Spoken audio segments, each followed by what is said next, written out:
Hey you guys, I'm here. Um, I'm Yasin Vargas from WriterMom.net, and today I am here to share everything that I learned at the Smarter Artist Summit 2018. So I was at the conference just, let's see, what day is it today? April 5th. So it was like a few weeks ago that I was at the summit in Austin. This was my second time attending, and of course, I had so much fun getting to meet new people, hang out with old friends that I met last year, and of course, learning all kinds of new things. So last year when I got back, I kind of did a summary video just sharing like all the tips and tricks that I picked up at the summit. A lot of people thought that was great and they liked it, so I thought I would do it again this year. I know some of you have already been asking me about it, and today I am here to finally make this video happen. So if you're here, I'd love it if you said hi in the comments. If you have any questions for me, if you want me to like clarify on something, just let me know below. If you end up finding this video helpful, I would appreciate it if you shared it in your favorite Facebook group for writers or any other social media that you like to hang out on. So without further ado, let's go ahead and get started, and so you can find out everything that I learned at the summit this year. Okay, so there were several speakers. The first one was Honore Quarter. So she's a writer of Write Like a Boss, Market Like a Boss, Publish Like a Boss, Prosperity for Writers, and several other really great books for writers, as well as a single mom series that's also pretty cool. So she has tons of books under her belt. She's not new to this, and she had lots of really amazing information and tips to share about mindset and business. Um, so her presentation was called Author Like a Boss, and it was all about running your author business like a business. And to do that, you need a powerful vision and a mindset to support it. And then she kind of broke that down. And she said, number one, you require an incredible team in order to author like a boss. So she made a big emphasis on like, whenever you fill out your taxes and then, under your name, you have to fill out a little box that says like what you do for a living, like what's your occupation. And for pretty much everybody, that's, a writer, an author. And so like anything that doesn't go in that little box, like we shouldn't be doing. So if you're a writer or an author, like you shouldn't be designing your own covers or editing your own work or um, like things like that, or trying to do your own taxes even. So she made a big point about that, like really focus on what you do best, which is writing and getting out more books, which is going to enable you to really form a great team to have your back and like do all these other things that either you don't enjoy or you're not that good at. Um, Sorry if you hear anything, it's my cat. She's like, I don't even know what she's up to. So the people that should be on your team include editors and proofreaders. So of course you can revise your own work and do edits of your own work, but before you hit publish, somebody else should be looking at your work for at least a proofread. Graphic designer again for covers and stuff like that. Copywriting. I know that's a tough skill and some of us just try to learn it, but if you can hire somebody, that's even better. Formatting, an author assistant, an author network, just writers that you know. And then also like once you start to get, once you start to earn a little bit more money, you can hire people like a business attorney to help you form an LLC or an S corp or a DBA or anything like that. Help you look at contracts, state and federal paperwork. Someone who works with your CPA on all the legal stuff, so that all your T's are crossed and your I's are dotted, that kind of thing. For some of us, it may be a while before we get to that point, but as soon as you can, you really should. And then, a little tip that she threw out, if you have a joint venture, if you collaborate with anybody, make sure you form a new entity. Like legally, it's its own entity. Um, get it all in writing, that kind of thing. Another person on your team that you should get, pretty fairly on as soon as you can is a CPA or a bookkeeper. This is something that I need to do. That's just like one of those things that like, I kind of do it myself, but I probably should get somebody else to do it. Um, and just ask people for recommendations, because I know that's like the number one thing holding me back is like you have to find somebody specifically for where you live and that kind of thing. So it can be kind of a hassle, but it's better to just do it because they end up saving you all that money rather than just doing it yourself. Like you think you're doing it best or you think you're saving money, but really they're going to help you save more money because they know what they're doing 100%. So she said, yeah, personal and business, CPA and bookkeeper to do your quarterly and annual filings and help you prepare for those tax payments. And then also a business banker just to help you set up a checkings, a savings, number one for taxes, and another savings, number two for opportunities. So she said this one could be for investments or as reserve capital, which I think is really smart. And then also a credit line or a credit card, which I think is also good, but you have to be careful not to just go into debt. That's my opinion. I know like starting a business requires investment and you should do that, but it's very easy to just like go overboard into debt, and that's not something I want to do. Another one is having a financial advisor or a family office. I think this is just someone to like kind of advise you on your finances and stuff. An estate planning attorney, that's again really smart. Try to do that as soon as you can. I already have 8 books, and so that's probably something that I should get on as far as like all the IP that I've built up, and like if something were to happen to me, like I want my kids to be able to have that and be able to live off of that and capitalize on it. So, it's something good to have in place, but it does take time and finding someone to help you.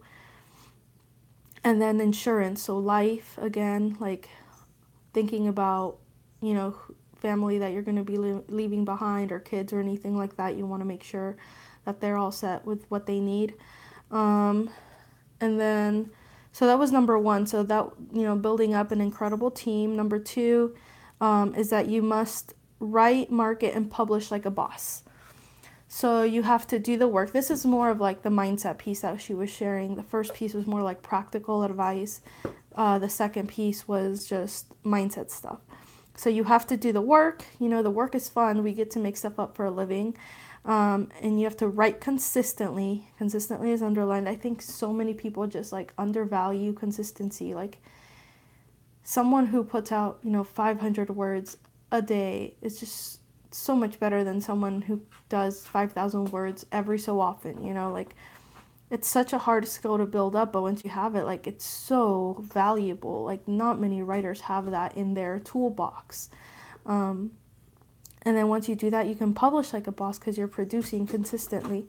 And then when she says publish like a boss, she means make it indistinguishable from traditional publishing, like making your cover look that good, hiring someone to make it look that good, not publishing a book full of errors and typos and, bunch of extra commas, that kind of thing. You want it to look super professional. And then also market like a boss, which means consistently with intention and purpose. So 2 parts there, consistently, like always be doing a little bit of marketing, and then like know why you're doing it, measure the ROI on that. Number 3 was the powerful vision that pulls you forward and the mindset to support it. So she started talking about this 40% rule. And she said, I thought it was really great. When you think you've given your all, you've actually only given 40%. You still have 60% left in you. So, sometimes it's easy to give up or feel like we have no more left to give, or like we're just like sick of doing all the work and like you can't do any more, but really like you have so much more left in you, so much potential that we're not using. So just keep that in mind. It's a little bit of perspective. And then a really cool quote that she shared is, committed eats impossible for breakfast. Committed eats impossible for breakfast. Like how awesome is that? That's her original quote. And I just think that's such an awesome quote. Like nothing has to be impossible. I think we make it impossible just by like our mindset not being there. So she said, you have to have the mindset, everything you want is on the other side of your fear. Like fear, I know, is such a big part of like like me in this business, like it can be hard to accept that like you want success but you're afraid that you don't deserve it, or you're never gonna get there, or like everybody can get it but not you, or like everybody is succeeding except you, and you know you're just not like equipped or smart enough or like good enough. But really anybody can. It just takes that mindset and like pushing through that fear. And then she said, want a breakthrough? Become a possibility thinker. Identify your writing role model, so somebody to kind of like pull you forward and to look up to. Create your I am statements. So this kind of goes back to like visualization and gosh, I can't think of the word, from the Miracle Morning, which she is a co-author of. Just like saying all these things about yourself, you know, like setting these goals, but like also saying like I am a good writer, or I am whatever, you know. Compare yourself only to yourself. And then she said, you must think you can do it, you must believe you can do it, you must think and believe you deserve it. Again, such a huge part of mindset, something that I didn't realize for a long time that was holding me back, and that now I'm just like, no, yes, I need this, I want this, I deserve it, like I can do it.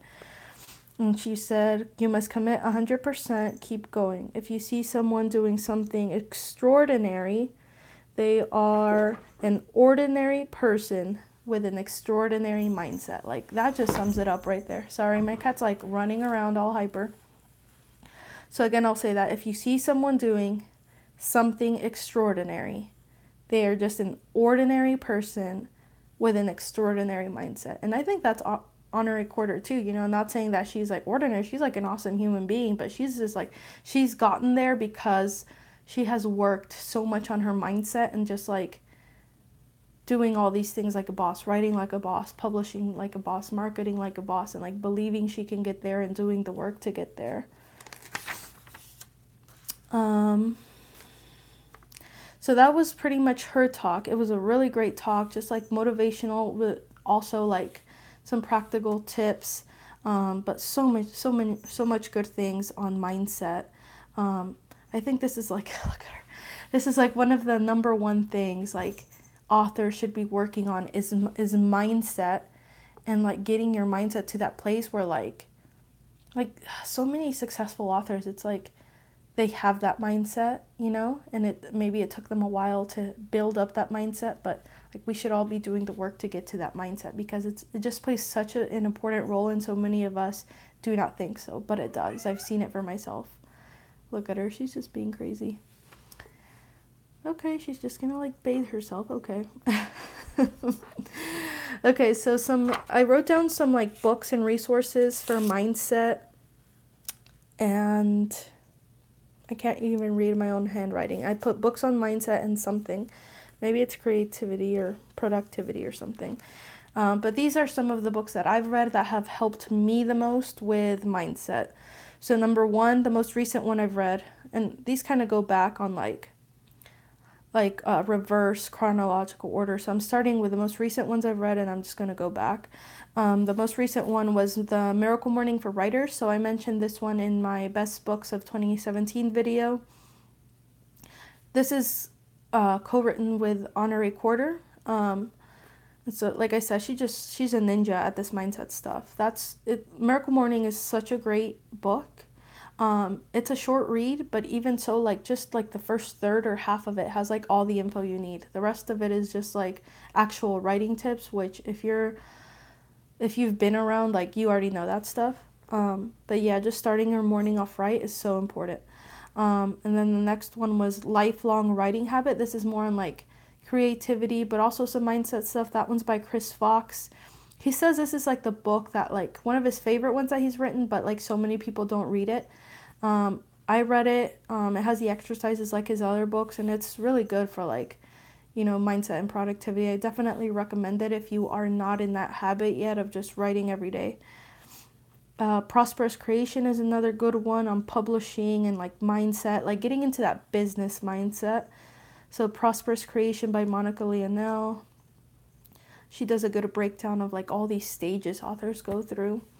The One Thing is really good for productivity and just like not having an infinite to-do list and like trying to multitask and do a gajillion things at once, but just like focusing on the important work and, like the title says, doing one thing at a time until it's done. Another one is the Successful Author Mindset by Joanna Penn. If you struggle with like self-doubt or fear or anything, anything like that, that's a really good one. And then this last one, which kind of like I think was the beginning of like me starting to look at mindset and all of that, is by Honoré Quarter. It's called Prosperity for Writers. I remember like just having so many aha moments when I first read this book, and now looking back, it's probably like duh, but like I was so new to it, and this is where I really started to learn about, like believing that you deserve success, believing you can actually get there, that kind of thing. So that's Prosperity for Writers. I'll create a blog post on writermom.net. So if you want actual links to all of these things, and I'm going kind of fast, like I'll just link everything there. So I'll make that link, writermom.net/blog/SAS2018. And I'll put it in the description below. Let's see here. The next talk was by Michael Anderle. Of course, he's like one of the top authors on Amazon. Like his author rank is like in the teens, I want to say. So he gave a talk on the author's $1 million formula, giving readers what they want most consistently. So he basically just asked his readers like what they love that he does and like why they love his stories, and like a lot of his fans are just like hardcore readers and really loyal fans. So he got lots of insights into story and like what readers want, which we should always be keeping in mind. So let me go quickly through here. So the author's $1 million formula, he said there's only... So one thing that you should not believe, he said, is like that there's only one way to do something. So when he got started, a lot of people told him like, you're doing things wrong, you shouldn't be doing that, blah, blah, blah. And he did. He did it, and he succeeded doing things his own way. So never believe that there's only one way to do something. He said one thing that you should do is create loyal fans. And he used universes/collabs to hack the top 100 of Amazon. He's the number 20 author on Amazon. And then he started going through some do's and don'ts from his readers. So a don't was inconsistencies in timelines. You do want a good chunk of time to play within if you're building a universe. Every author that's collaborating adds a unique spin. The readers love that, like their own voice. And if those characters meet, they love that. If the universe feels real, they love that. If everything ties in together, they love that. And a big thing, regardless of whether you collaborate or not, is that they want an emotional experience. And he basically said, like, as authors, we're pushers of that. Like, they want these raw emotional experiences when they read the story. So a lot of it ties back to theme, like fear, if they're reading horror, or justice, or family, or love, coming of age, independence. Like, they want those raw feelings. That's why they're reading the story. So think about your genre and why readers read that genre. What does it boil down to? You want to make sure that's in your story. They also want realistic, good, caring characters. How characters deal with mistakes. They should own up to them. Their friends should help them. Readers should get invested in who they are and what they're going to do. You should leave open loops like cliffhangers. It doesn't necessarily have to do with a plot, but he gave an example of one of his characters was going to open some kind of shop or something like that. It wasn't that important to the plot at all, but it just kind of ended up happening throughout the whole series, and readers were just so invested in that and in that character. Characters should change slowly and with reason. All characters... Gosh, my own handwriting. They should thrive on challenges. They should be kick-ass. They should be relatable. Oh, they should be flawed. So not perfect, but they should be able to overcome that. And really, they should be idealized versions of the readers themselves. And then the world should be bigger than the hero/heroine. All shades of color and morality, so like have a varied cast of characters. Involve the readers in your work, so poll them about titles and covers and things like that. Allow a shared universe to succeed. So, be willing to give up control of your universe. They love author notes at the end. If you kind of tell them why you wrote the story or where you got your inspiration or why it means something to you, or if you left little Easter eggs throughout the story. They love that because it's authentic and personal. They love author and fan interaction. Collab author interaction. They want a family or a community to participate in.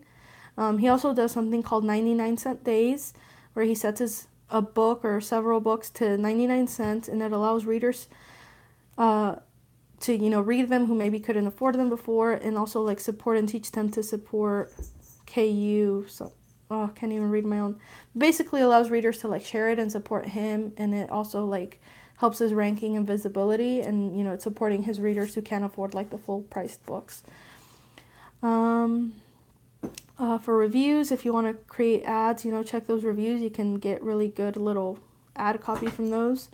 Readers want a place to congregate, like a Facebook group. The storytelling should be seamless. Let's see here. Can't read that little part, so we'll keep going. So yeah, that's basically what he said. So he just focused a lot on like story and readers and giving them what they want. Then after that was the romance author like little meetup. And Ben Hale shared a process during that little meetup that was really interesting. And I've kind of heard it before, but the way he told it was really helpful. So I'll share it here.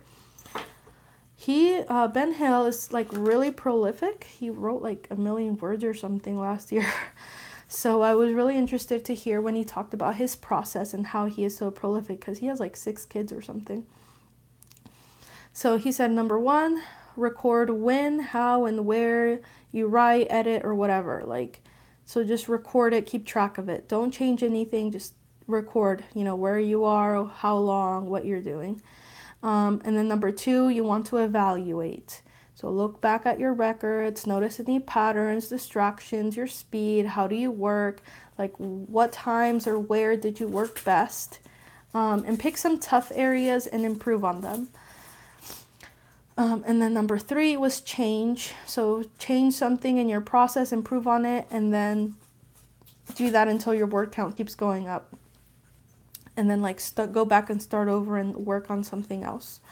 For me, that's like my editing process. I don't like editing. I slow down, I lose all my momentum. I don't want to do it. And sometimes it'll take me longer to edit than to draft, just because I don't want to do it. So for me, I thought, how can I improve on that? How can I improve my editing process and make it go a lot faster? Because I could be probably twice as more prolific if I did that. He also emphasized new releases. They're just so important. This is one of the top takeaways from the summit overall, and he wasn't even a speaker, but I think he might be next year. He said, no advertising or marketing can compare to having a new release. So yes, marketing is important, newsletters are important, AMS ads are important, all of that, but you need to be writing every day. You need to be pushing forward on a new release every day, because that is the number one thing you can do to reach a full-time income or sell more books, whatever it is that you want to do. And then he said efficiency equals profitability, because the faster you can get out a new release, which is why he came up with this whole process thing with the 3 steps in the first place, you're just going to see more profit. And then another little tip that he passed along, which was also really good, was that for Christmas, coming up to Christmas, he tries to build up his rank as much as he can, because during the holiday period at Amazon, there's a certain line or threshold. No one knows what it is. It changes every year. But if you're above that threshold, you're going to sell even more books during the holiday season. And if you're under that threshold, you're going to sell less books than you normally do. So he said, definitely try to build up your rank before the holidays so that you're above that a bit invisible, unknown threshold, and then, you're going to have a really good holiday season as far as sales. I have seen that be true. A couple years ago, I think I was above that threshold, and I sold even more, significantly more in those months than I usually do. And then with no extra advertising or anything like that. And then this year I think I was below it, and I just had like worse months. So I can definitely attest to that. The next talk was BookBub. By the way, if my phone dies, I will come back, figure out how to charge it, and like I'll just start another video. We'll do a part 2. So just in case I disappear, that's why. This video is just like sucking up all my battery. So the next one was given by 2 ladies from BookBub. They were there last year too, really nice. And this year they actually gave a presentation, and it was all about data-driven marketing best practices. By the way, Cheryl, I saw your comment. Thank you for being here. You inspire me too. Can you provide links to your books on Amazon, please? Sure, I can do that. Yeah. I don't have books for authors. I write YA fiction, but yeah, I'll make a blog post for this. I'll leave it in the description or in the comments, and I'll link everything that I've mentioned here. Okay, so BookBub. So they have 10 million readers total across 5 countries from the past 6 years. They have 42 categories as far as like what readers can check off that they like to read. And they have a limited number of spots. They only accept 10 to 20% of submissions, and they get over 300 submissions a day. And then they also opened up BookBub ads, which are now available to everyone. They have author profiles where you can, list your books, gain followers, get new release alerts. And if you have more than 1,000 followers, you can get pre-order alerts.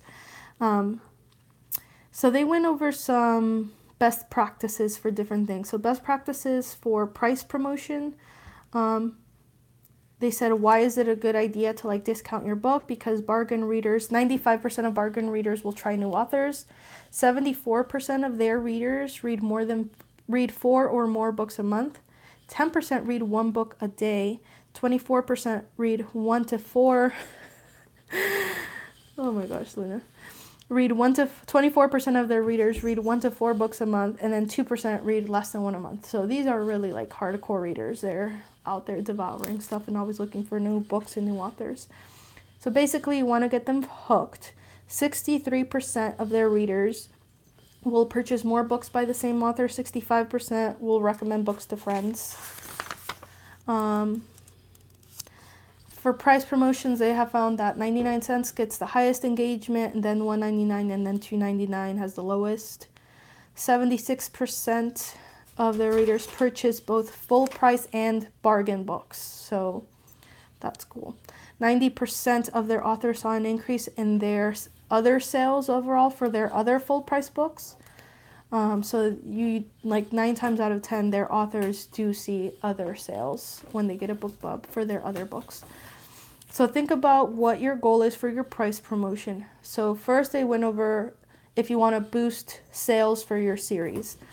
So if you want to do that, you should discount the first in series, and then you'll see a 5 times increase in sales on average. And it'll change to 8 times increase in sales usually if the first book is free. So 8 times higher sales for the rest of the series if the first book is free. And it also helps to include links in the back matter. If you do that, they saw a 200% increase in sales, again, just from having that link for the readers to go to the next book right away. Luna's over there, I don't even know. Okay, number 2. So if you want to hit a bestseller list, if you want to do that using BookBub, you should discount a popular book. So not necessarily your newest release, but your like best-selling book. And then says they saw 15% increase in sales with over 50 plus sales on Amazon. It should be to 99 cents. Has a 70% higher engagement compared to $2.99. So again, if you want to hit the bestseller, like it can't be free. And of course it needs to be wide.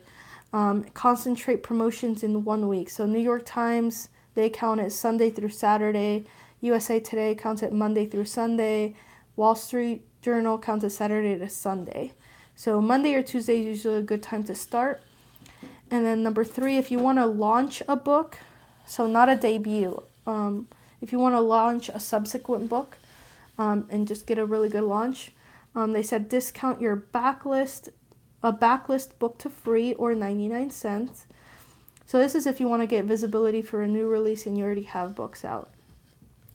And then if you discount a backlist book to free or 99 cents, it says 11 times more downloads of free than 99-cent sales. Discount when the new book is live, not on pre-order. 22 times increase in sales of your other books. Include an excerpt of the new book in the back matter. So just one chapter. They actually did tests on this. 1 chapter versus 2 chapters versus 3 chapters, and they found that 1 chapter works best for getting readers to go on to that other book. Number 4, if you want to drive sales and revenue, you should discount a popular book to free or 99 cents, just a single book. Or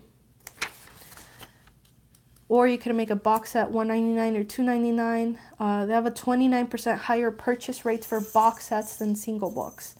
And I just got a box set accepted, so I think readers really do love the box sets. Higher ROI than at any other price, if you have a box set.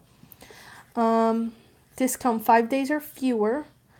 And I think that's just to give readers a deadline and get them to buy in that short window. They saw a 4-time increase in revenue after promotion. Number 5, if you want to get reviews or newsletter signups, ask in the back matter. 84 or 54% increase in reviews. And make sure you have retailer-specific links in your back matter.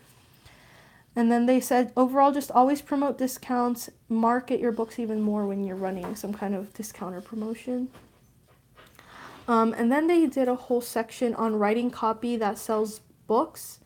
And they do lots of testing on this. So they went over some of the stuff that they learned. So number 1, they said reviews and ratings help, especially from outside sources. So if it's from popular authors in your genre, publications, readers, Goodreads, anything like that.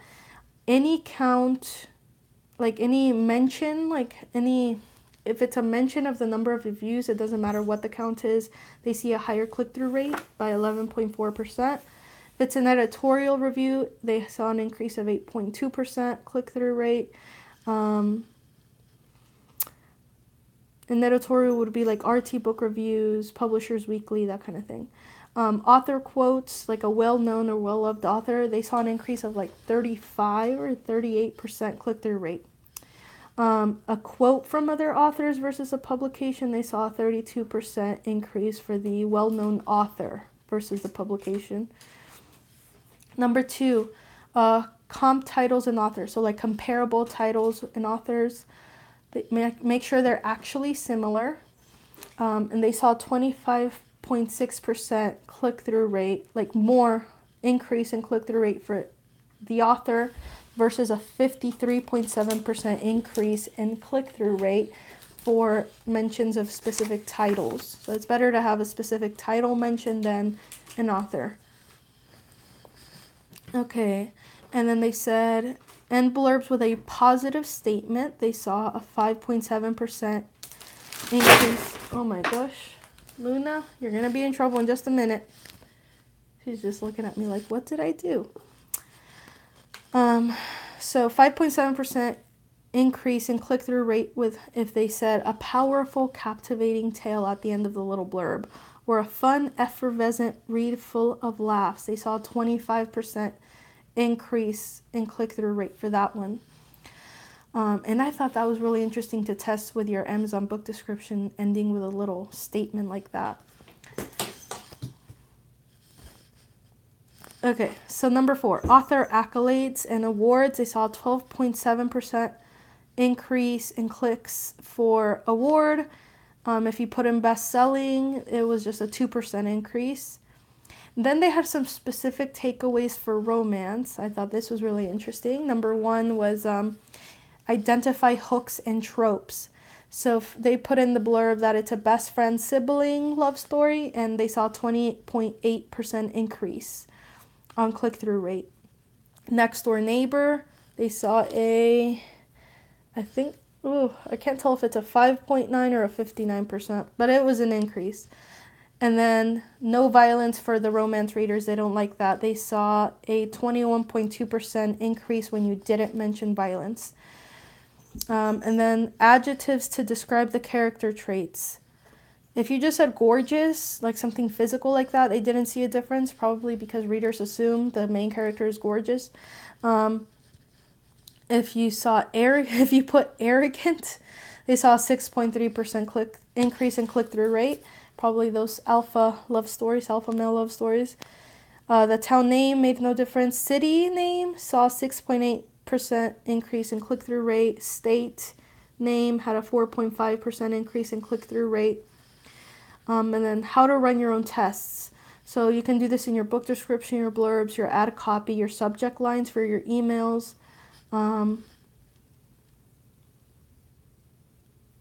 Test the length of copy and the tone. And then where you can do this, again, your email newsletter. You can test this in your email newsletter, your banner ads or BookBub ads, any kind of ads, I guess. And then pick one element to change, randomly split the audience, and then measure and keep testing and optimizing to see what works. And then they said if you're applying for a BookBub or if you're doing BookBub ads and you have a question about anything that they're doing, you can email them at partners@bookbub.com, and they're really happy to talk to you. They said not that many people take advantage of that, so there you go. And then somebody asked them about box sets and whether the 3D or the 2D converts better, and that I think they saw that 3D converts better. So a lot of you are probably YA authors, because I know them and I'm going to share this video with them. So if that's you, I did go up to one of the reps and I asked them about YA and how to get accepted for a BookBub for YA, if they had any extra insights to share. And they did tell me this. They said just keep a close eye on what they're accepting, because their number of submission often varies for this genre, and just pay attention to the trends. So that's what they said about that. And then after this, there was an industry panel where just like several speakers and representatives from like Kobo and Drafted Digital and all of those people were up there. And so one thing that they said was that all of these Amazon competitors are basically making a big play this year, which should prove interesting. So Kobo is partnering up with Walmart to make a specific device for targeting the Kobo, like the US market, and increasing Kobo's market share. Apple iBooks is rebranding after, a much needed, I don't know, I guess they've been needing it. I hear the reader experience is not great on that. So the next update to the iOS is going to have that. And then Drafted Digital has been partnering with Findaway Voices for audiobooks. So again, it should be an interesting next year or two, as all these players are going to be making big plays for readers. Let's see. They also said target international and specific country or retailer readers when you're using your ads, because sometimes the market is saturated here but not over there, and they can tolerate higher prices. Don't hesitate to be in touch directly. Readers love box sets. Contact their merchandising team. Like with Amazon, a lot of it is just like algorithms, but with these other places, it's just like it's who you know, and like being willing to talk to them and contact them and emailing them, and just, the worst they can say is no. They said engage your mailing list regularly, 2 times a month seems good. For audiobooks, listeners fall in love and they follow narrators, so use that, use a narrator's fan base, and when you're picking a narrator, kind of keep that in mind. Also, they said if you want to do an audiobook with Findaway Voices, if you go through Drafted Digital, it'll save you the $49 fee rather than if you just go directly to Findaway Voices. Okay, so then the next day, or I don't even know if this is like the next day. I think this was the second day. Michelle Spiva gave a talk. She's awesome. I met her last year, and when I found out that she was giving a talk this year, she's like one of the number one reasons that I came, because she's just like, everything that comes out of her mouth is just genius, and she knows what she's talking about, and she's ahead of the curve when it comes to marketing and writing to market and all of that. And she gave a lot of information in a short period of time. So sorry if I took notes really, really fast. Some of it I can't even read now, but I'm just going to share some of the top things that she said, and then I think this will be it. Yeah. So she was like the very last speaker. So she said, stop chasing tactics. That is not marketing. So an example of a tactic is like Facebook ads or Amazon ads or newsletter swaps. So you need to know the holy trinity of marketing, which is traffic, conversion, and sales. And then there's a hierarchy, which is strategy, event, tactic. So your strategy is like your overall big picture of what you want. Like, I want to be the #1 author in blah, blah, blah genre. And then your event is like a specific kind of like a promotion or something that you're doing to gain visibility. And a tactic is a very specific thing that you're going to use for that. And then she talked about push and pull marketing. Push is like if they don't know you, it's cold traffic. You're pushing your books to them, I guess. And you're warming them up for the pull. It has to be very repetitive because a lot of times they have to see it like multiple times before they even like click on anything or like are curious about who you are or your books or anything like that. It's not about selling, it's about getting people to know, like, and trust you. It can be expensive because she said it's not about selling, it's just about getting your brand out there, like brand awareness. She said brand is who people think you are when you're not around. And then pull marketing, this is for warm traffic. They already know who you are, they're familiar with you. This qualifies traffic, it's where branding lives, it's where the sale happens. And so this could happen like if on your email list or your Facebook group, they already know who you are. An event, it's aspects of push and pull, and then the tactic. Tactic is the grandchild of strategy. Luna is just, oh my gosh. Okay, she's fine. Okay, so she said in 2013 there was like a study or something. People had to go through 7 to 23 cycles of advertising before they would even remember who you were. Bigger companies have bigger budgets for push marketing. They do, like, most of their marketing is push because they're all about brand.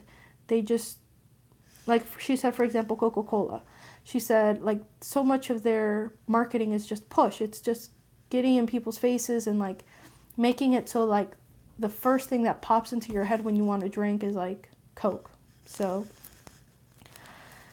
let's see. She said tactics have a short shelf life, especially the more people that try to do it, like Facebook ads. So that's why it's better not to focus on those. She said an example of a pull marketing would be like a BookBub ad.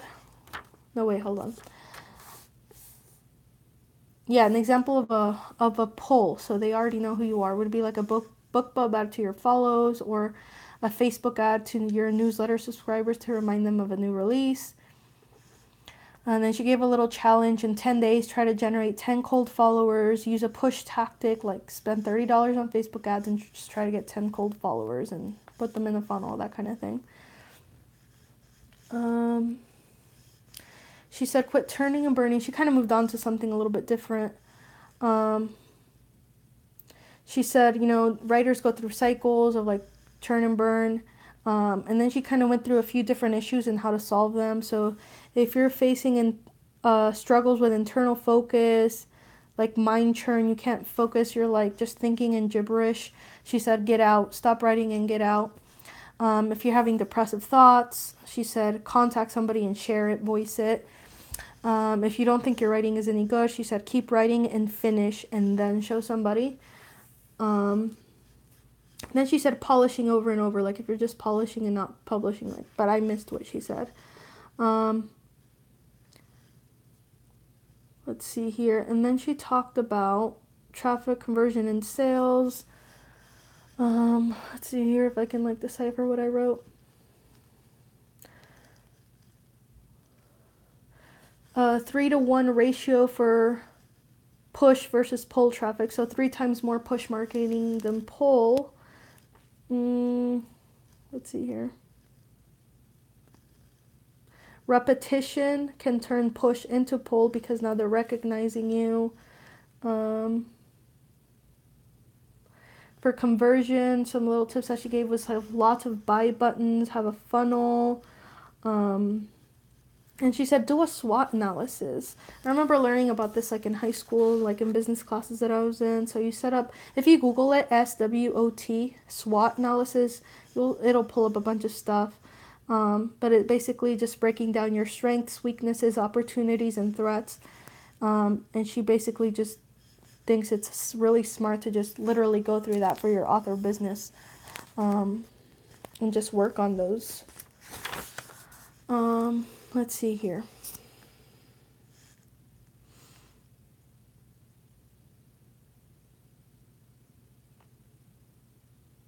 She said you must have a market that you must actually please before you start marketing to them.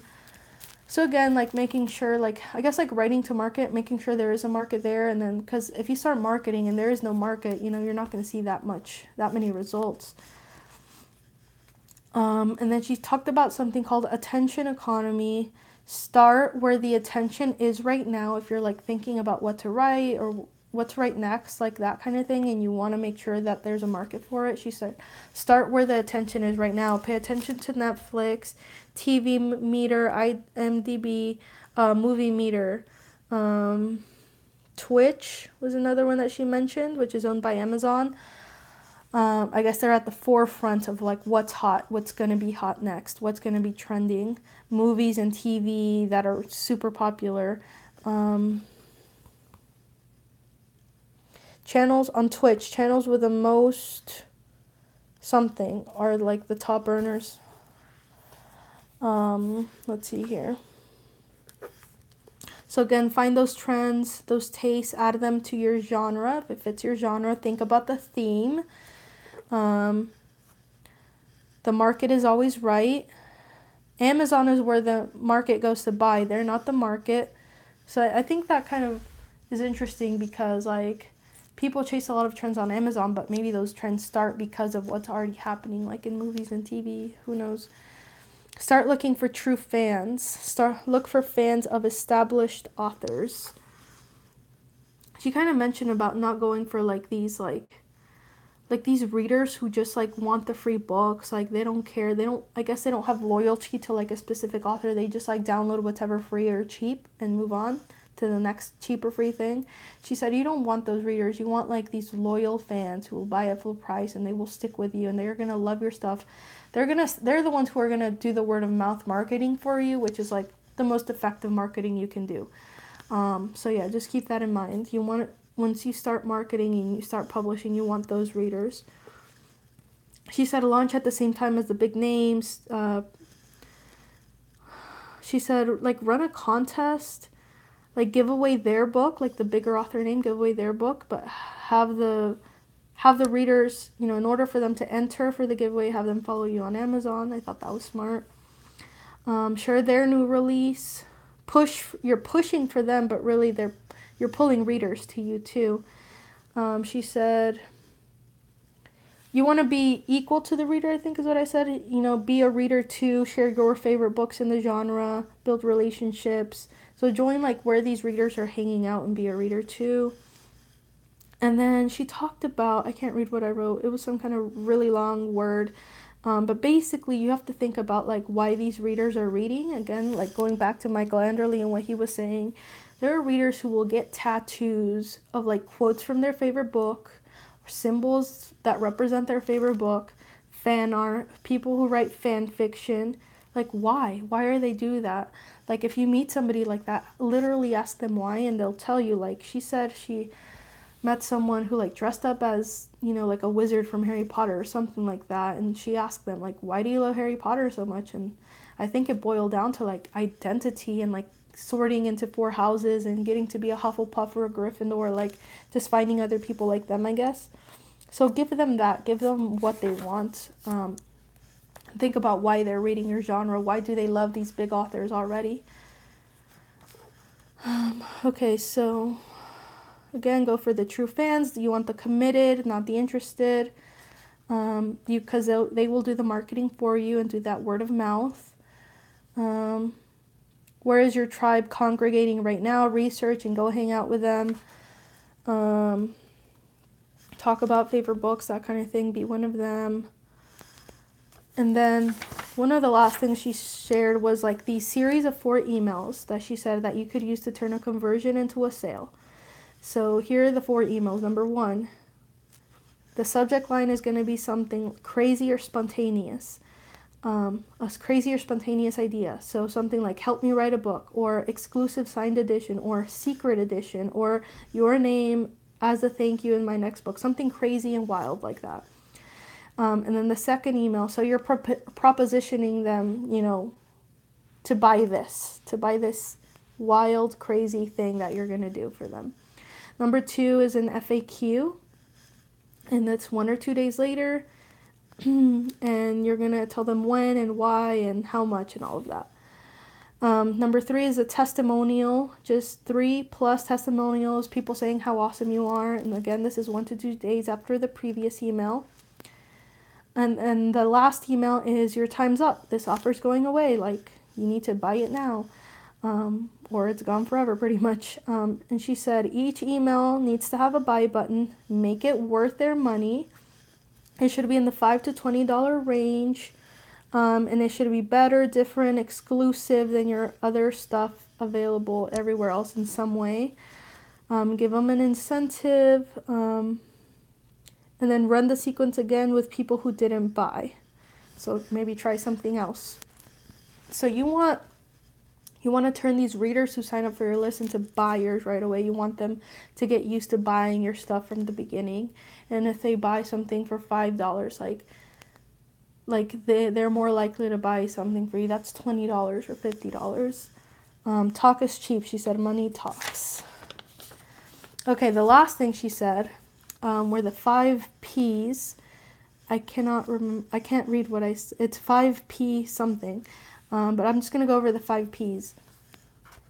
She said this is kind of like the key to being successful or whatever.